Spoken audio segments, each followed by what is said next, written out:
Well, I really don't remember much of my accident, to be honest with you.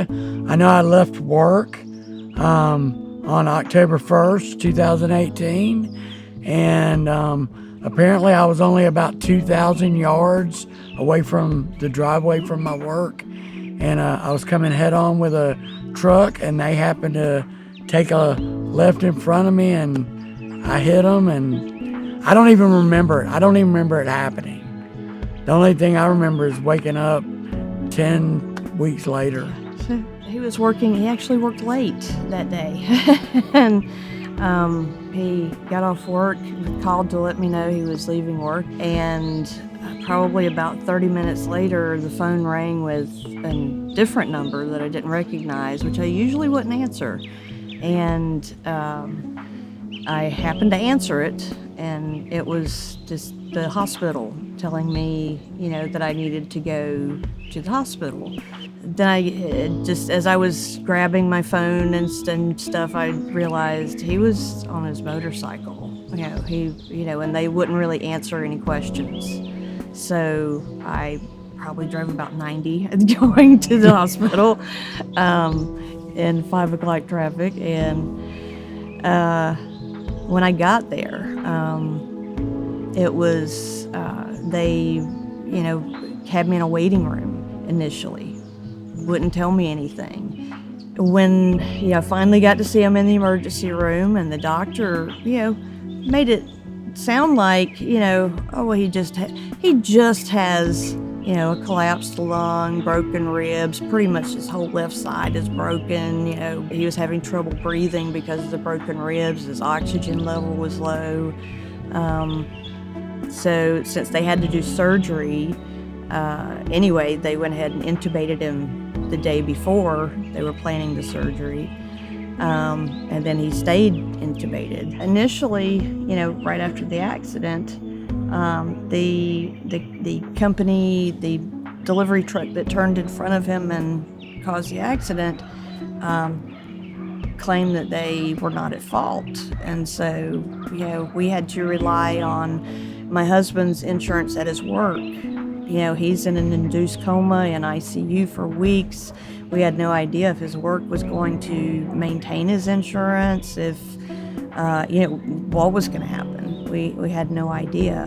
When I talked with Carl, the very first time we talked, he just made me feel at ease. He felt like a friend that we were talking to, that we had known forever.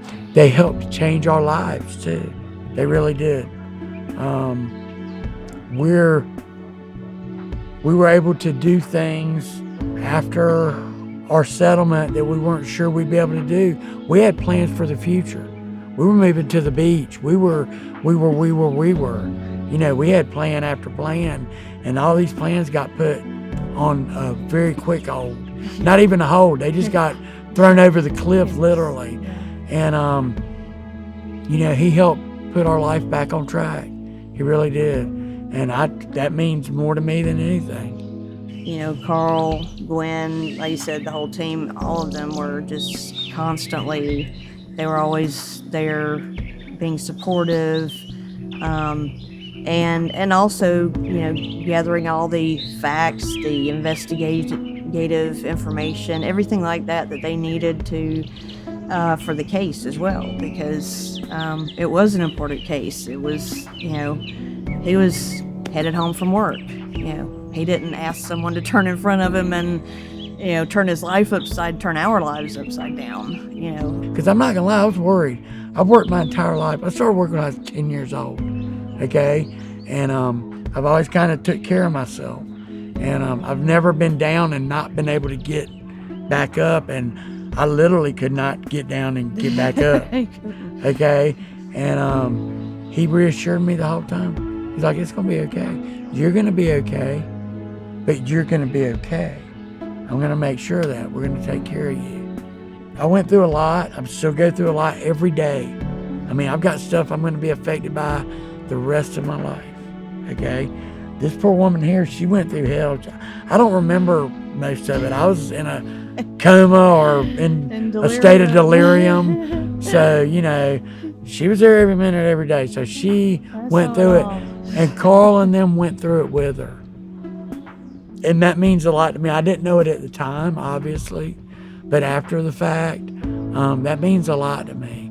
I would recommend Nagel and Associates to anyone, my mother, my kids, my friends, anybody, because they were just incredible. And Carl's incredible. He's a top-notch lawyer, and they're a top-notch law firm. And I can't say enough about them. I really can't.